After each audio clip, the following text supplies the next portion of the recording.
పెళ్ళైనా పండగైనా వేడుక ఏదైనా పట్టుచీరల ప్రత్యేక వేదిక వారాహి సిల్క్స్.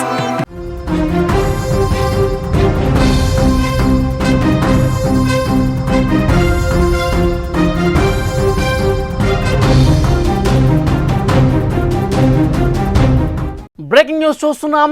ఇజ్రాయెల్ ఇరాన్ మధ్య భీకర యుద్ధం కొనసాగుతోంది. ఇరు దేశాల మధ్య క్షిపణులు వైమానిక దాడులు కొనసాగుతూనే ఉన్నాయి. టెహరాన్లోని పలు కీలక ప్రాంతాలు తీవ్రంగా ధ్వంసమైనటువంటి పరిస్థితి. ఇజ్రాయెల్ ఆపరేషన్ రైజింగ్ లైన్ పేరుతో దాడులు విపరీతంగా కొనసాగుతున్నటువంటి పరిస్థితి ఉంది. చమురు డిపోలు టార్గెట్గా ఇజ్రాయెల్ దాడులు చేస్తోంది. ఖమేనీ నివాసానికి అత్యంత సమీపంలో ఈ పేలుళ్లు జరుగుతున్నాయి. బంకర్లో దాక్కున్నాడు Iran supreme leader Ali Khamenei. Khamenei పూర్తిగా పారిపోయే పరిస్థితుంది. యుద్ధం దాడిని తీవ్రతను తట్టుకోలేక ఖమేనీ పారిపోయిన పరిస్థితుంది. ప్రస్తుతం ఇజ్రాయెల్ ఇరాన్ మధ్య భీకర యుద్ధానికి సంబంధించిన విజువల్స్ ఒక బాక్స్లో మీరు చూస్తున్నారు. ఇరు దేశాలు కూడా క్షిపణులు వైమానిక దాడులకు పాల్పడుతున్న పరిస్థితుంది. జూన్ 13న Israel defence forces Mossad operation rising line పేరుతో పెద్ద ఎత్తున ఇరాన్లోని అణు స్థావరాలు, సైనిక స్థావరాలు, ఉన్నతాధికారుల నివాసాల మీద వరుసగా దాడులు చేస్తూ ఉంది. ఈ దాడుల్లో పలువురు సైనిక అధికారులు, సైంటిస్టులు కూడా చనిపోయిన విషయం తెలుసు. దేశానికి వెన్నెముక లాంటి స్థావరాల మీద దెబ్బ కొడుతోంది ఇజ్రాయెల్. ముఖ్యంగా చమురు డిపోలు, శుద్ధి కర్మాగారాలపై వరుసగా క్షిపణి ప్రయోగం చేసింది. ఇదిలా ఉంటే Iran supreme leader Ayatollah Ali ఖమేనీని అధికారులు సురక్షిత ప్రాంతాలకు తరలించినట్టుగా తెలుస్తోంది. ఈశాన్య టెహరాన్లోని అండర్ గ్రౌండ్ బంకర్లో ఖమేనీ తన కుటుంబంతో సహా తలదాచుకున్నట్టుగా సమాచారం వస్తుంది. ఈ మేరకు విశ్వసనీయ వర్గాలను ఉటంకిస్తూ ఇంటర్నేషనల్ మీడియాలో కూడా వరుసగా కథనాలు వస్తున్నటువంటి పరిస్థితి. విజువల్స్లో మనం చాలా స్పష్టంగా చూడొచ్చు. ఇజ్రాయెల్ ఏ స్థాయిలో దాడులు చేస్తుందో, ఏ విధంగా వరుసగా దాడులు చేస్తుందో చూస్తున్నాం. ఏదైతే ఇరాన్కు సంబంధించినటువంటి సుప్రీం లీడర్ ఖమేనీ అధ్యక్ష భవనానికి సమీపంలో, అత్యంత సమీపంలో ఇజ్రాయెల్ దాడులు చేస్తోంది. ఒక హెచ్చరిక జారీ చేసినటువంటి పరిస్థితి. భయంతో గజగజ వణికిపోతూ ఖమేనీ బంకర్లో తలదాచుకున్నటువంటి పరిస్థితి. ఇరు దేశాలు కూడా క్షిపణులు వైమానిక దాడులకు పాల్పడుతున్న పరిస్థితి. ఈ యుద్ధంలో ఇరాన్ తీవ్రంగా నష్టపోయినటువంటి పరిస్థితి. ఇరాన్ సైంటిస్టులు, ముఖ్యంగా అణు శాస్త్రవేత్తలు కొంతమంది చనిపోయారు. ఆ తర్వాత సైనిక ఉన్నతాధికారులు చనిపోయినటువంటి పరిస్థితి. దీని మీద దాడిని తీవ్రతరం చేసుకోవడం కోసం, ఇజ్రాయెల్ మీద ప్రతిదాడి కోసం ఇరాన్ ప్రయత్నించినప్పటికీ కూడా ఇరాన్ పూర్తిగా చేతులెత్తేసిన పరిస్థితి. ఇజ్రాయెల్ చేస్తున్నటువంటి దాడికి ఏమాత్రం కూడా తట్టుకోని పరిస్థితి ఇక్కడ చాలా స్పష్టంగా కనిపిస్తోంది. ఖమేనీ నివాసంతో పాటు ఇరాన్ అధ్యక్ష నివాసానికి సంబంధించినటువంటి కార్యాలయానికి సమీపంలో కూడా పెద్ద ఎత్తున దాడులు చేసినటువంటి పరిస్థితి. ఖమేనీ భద్రతకు ప్రమాదం పొంచి ఉందని చెప్పి అధికారులు భావించారు. ఆ నేపథ్యంలోనే బంకర్కు తరలించినటువంటి పరిస్థితి. ఆపరేషన్ రైజింగ్ లయన్ తొలి రోజే ఖమేనీని లక్ష్యంగా చేసుకుని ఇజ్రాయెల్ తొలుత భావన చేసింది. కానీ అణుశుద్ధి కార్యక్రమాన్ని పూర్తిగా నిర్వీర్యం చేసే విధంగా ఇరాన్కు మరొక అవకాశం ఇవ్వాలని నెతన్యాహు సర్కారు ఆలోచన చేసింది. కేవలం హెచ్చరికగా మాత్రమే ఖమేనీ నివాసం సమీపంలో దాడులు చేసినట్టుగా వార్తలు వస్తున్నాయి. గత 4 రోజులుగా పరిస్థితి మనం చూస్తున్నాం. ఇజ్రాయెల్ వరుసగా చేస్తున్నటువంటి ఈ దాడులతో ఇరాన్ వైపు భారీ నష్టం కనిపిస్తోంది. సైన్యాధికారుల మీద దాడులు, అణు శాస్త్రవేత్తలు ఈ దాడుల్లో చనిపోయారు. ఇరాన్ సైనిక దళాల పర్యవేక్షకుడు general Mohammad Bagheri, revolutionary guards అధిపతి మేజర్ జనరల్ హుసైనీ సలామీ, ఆ విభాగం ఇంటెలిజెన్స్ చీఫ్ కూడా మృతి చెందడం ఇక్కడ గమనించాల్సినటువంటి విషయం. దాడులు, ప్రతిదాడులతో మొత్తం కూడా అట్టుడికిపోతున్న పరిస్థితి. ఈ యుద్ధంలో ఇరాన్ తీవ్రంగా నష్టాన్ని చూసినటువంటి పరిస్థితి. నెతన్యాహు ఒక సంచలన ప్రకటన కూడా చేశాడు. ఇరాన్ పూర్తిగా గురిపెట్టింది ట్రంప్ మీద, ట్రంప్ను చంపాలని చూస్తోంది ఇరాన్ అంటూ ఇజ్రాయెల్ అధ్యక్షుడు నెతన్యాహు ఒక సంచలన ప్రకటన చేశాడు. అంటే పరిస్థితి ఎంత క్లియర్గా ఇక్కడ కనిపిస్తుందో మనం అబ్జర్వ్ చేయొచ్చు. ఇరాన్ ఇజ్రాయెల్ మధ్య పెద్ద ఎత్తున ఈ దాడులు ఒకవైపు కొనసాగుతుంటే, మరోవైపు ఇలాంటి సంచలనమైనటువంటి ప్రకటనలు బయటకు వస్తూ ఉన్నాయి.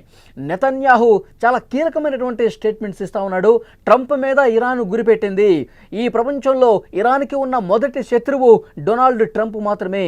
కాబట్టి డొనాల్డ్ ట్రంప్ను చంపాలని చూస్తోంది అంటూ పెద్ద ఎత్తున ఒక సంచలన కామెంట్ని నెతన్యాహు పేల్చినటువంటి పరిస్థితి. అంతకుముందు ట్రంప్ కూడా మరొక స్టేట్మెంట్ పాస్ చేశారు. ట్రంప్ ఏమన్నారంటే ముఖ్యంగా ఇరాన్కి సంబంధించి ఏదైతే సుప్రీం లీడర్ ఖమేనీ ఉందో ఆ ఖమేనీని చంపాలని చెప్పి ఒక ప్రతిపాదన నా ముందుకు ఇజ్రాయెల్ తీసుకొచ్చింది, దానికి నేను ఒప్పుకోలేదు అంటూ కూడా ట్రంప్ కామెంట్ చేసిన పరిస్థితుంది. దీనికి ఇజ్రాయెల్ అధ్యక్షుడు నెతన్యాహు ఖండించారు. అలాంటిదేమీ లేదు, అలాంటి ప్రతిపాదన ఏమీ మేము తీసుకురాలేదు అంటూ ఆయన కూడా దీన్ని ఖండించిన పరిస్థితుంది. ప్రస్తుతం ఇజ్రాయెల్ ఇరాన్ మధ్య ఒక భీకర దాడులకు సంబంధించిన దృశ్యాలు మీరు స్క్రీన్ మీద చూస్తూ ఉన్నారు. పెద్ద ఎత్తున ఖమేనీ నివాస స్థలానికి అతి సమీపంలో పెద్ద ఎత్తున దాడులు కొనసాగుతున్న పరిస్థితుంది. ఇజ్రాయెల్ పూర్తిగా పైచేయి సాధించిన పరిస్థితుంది.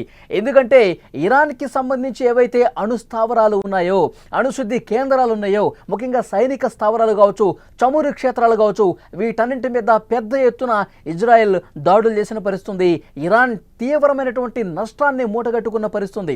ఎందుకంటే ఇరాన్ మళ్ళీ తిరిగి దాడి చేయలేని పరిస్థితి, వైమానిక దాడులు చేయలేని పరిస్థితి, అణు దాడులు చేయాలన్నా కూడా ఒకసారి పునరాలోచన చేసే పరిస్థితి కనిపిస్తుంది. ఎందుకంటే పూర్తిగా శక్తిని కోల్పోయినటువంటి సిచ్యువేషన్ ఒకవైపు ఇరాన్ నుంచి కనిపిస్తోంది. ఎందుకంటే ఇరాన్ ఏ క్షణంనైనా మా మీద పెద్ద ఎత్తున దాడి చేసే సమాచారం మాకు ఉంది కాబట్టి మా ప్రాణరక్షణ కోసం, మా దేశాన్ని మేము కాపాడుకోవడం కోసం, మా పౌరుల రక్షణ మాకు ప్రధాన కర్తవ్యం కాబట్టి మేము దాడులు స్టార్ట్ చేశాము ఇరాన్ మీద అని చెప్పి చాలా స్పష్టంగా చెప్తున్నటువంటి పరిస్థితి. అందుకే అణు స్థావరాలకు సంబంధించి అక్కడ సైంటిస్టులు ఎవరైతే ఉన్నారో, అణు శాస్త్రవేత్తలు, వాళ్ళని అంతమొందించాము, సైనిక అధికారుల్ని అంతమొందించడానికి ప్రధాన కారణం ఇదే. మా దేశం మీద ఏ క్షణమైనా వాళ్ళు పెద్ద ఎత్తున దాడికి ప్లాన్ చేస్తున్న సమాచారం ఉంది కాబట్టి ముందుగా వాళ్ళ అణు స్థావరాలు, సైనిక స్థావరాలు, అటు సైడ్ నుంచి పెద్ద ఎత్తున దాడి చేసే అవకాశం ఉండకూడదని చెప్పి కేవలం వాటి మీద మేము దృష్టి పెట్టి దాడి చేశాము, ధ్వంసం చేశాము, మళ్ళీ తేరుకోవడానికి కొన్ని సంవత్సరాలు పడుతుంది ఇరాన్ అని చెప్పి నెతన్యాహు కీలకమైనటువంటి స్టేట్మెంట్ ఇచ్చినటువంటి పరిస్థితుంది. సో చాలా స్పష్టంగా మనం విజువల్స్లో కూడా చూస్తున్నాము ఇజ్రాయెల్ ఇరాన్ దాడులతో ప్రస్తుత పరిస్థితి ఎంత భయానకంగా ఉందో అక్కడ సిచ్యువేషన్ కనిపిస్తుంది. ఎందుకంటే థర్డ్ వరల్డ్ వార్కు ఇది ఒక అడుగుగా భావిస్తూ ఉన్నారు. ఎందుకంటే ఇప్పటికే ఇరాన్ కూడా చెప్తా ఉన్నారు, పాకిస్తాన్తో పాటు మిగతా మిత్ర దేశాలు ఏవైతే ఉన్నాయో, తుర్కీ కావచ్చు, ఇప్పటికే స్టేట్మెంట్స్ జారీ చేసిన పరిస్థితుంది. మేము గనక దాడి చేయటం మొదలు పెడితే మాతో కలిసి వచ్చే దేశాలు చాలానే ఉన్నాయి, ఇస్లామిక్ కంట్రీస్ చాలానే ఉన్నాయి, మా దాడి చాలా బలంగా ఉంటుందని చెప్పి స్టేట్మెంట్ పాస్ చేసిన పరిస్థితుంది.